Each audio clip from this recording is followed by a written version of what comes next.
And now, your NBC26 Storm Shield forecast with meteorologist Gino Recchia.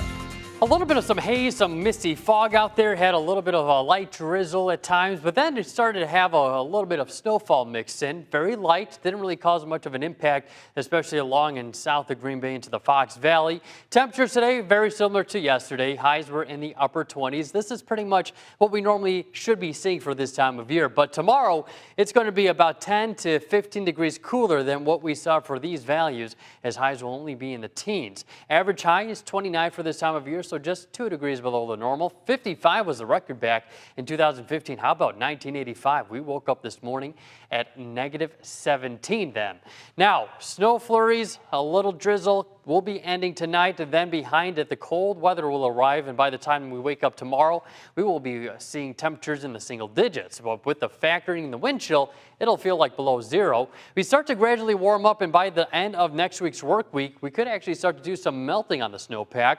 Radar is right now showing some light snowfall, not intense. There is a little bit of a moderate band starting to pick up just along and north of Acanto towards Marinette.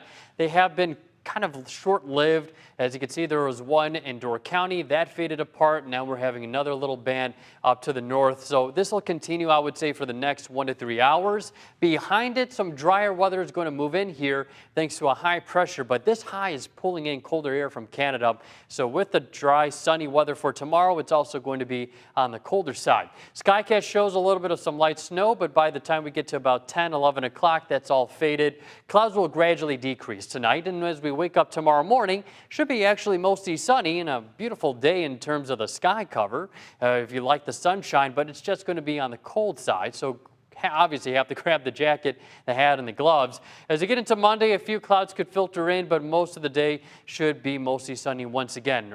Actually, it's just going to be a dry next 7 days, so no shoveling right now looks to be the case. As you go into tomorrow morning, waking up with sub-zero wind chills, as we get into the afternoon, we will gradually see some improvement, but still wind chills down to right around 10 degrees.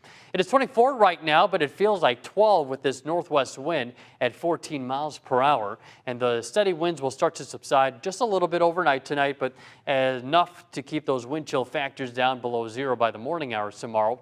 21 Mountain, 18 Antigo. We've got 24 in Fond du Lac, Sheboygan, and 22 in Oshkosh. But when you factor in the winds, we're seeing it feel like 9 in Oshkosh, 8 in Appleton, 7 in Watoma, and not too bad in terms, respectively, in Sheboygan, or I should say Sturgeon Bay, right now feeling like 16 out there. 9 for an overnight low temperature, decreasing clouds, light winds 5 to 10 miles per hour out of the northwest, warming up to a high of 18 tomorrow, winds west-southwest at 5 to 10 miles per hour, wind chills during the day between about 0 to 10 degrees. 25 on Monday, back into the teens Tuesday and Wednesday, and then behind it, we start to moderately warm up into the lower to mid 30s by Friday and Saturday, and it doesn't look like any massive impactable storm system, but perhaps someone's going to be traveling out of the state, maybe going to see some relatives for next week afterwards into Christmas. Right now, travel plans not looking too terrible. I haven't heard the word sub-zero in a while. Yeah. I love that word. Well, I mean, when you're in California and listening people are bundling up in California. I mean, you know, right? 40 degrees. They don't understand. They just bust out the Canada Goose. Yeah, exactly. They would probably freeze to death if they came here. They would. Yeah. Or they'd exaggerate about it. Then they would freeze to death. Exactly. That's what they do Have in we California. frozen to death yet? I feel like I have, but not yet. Not yet. We're still good. Not yet. All right. Thanks, Gino, for that.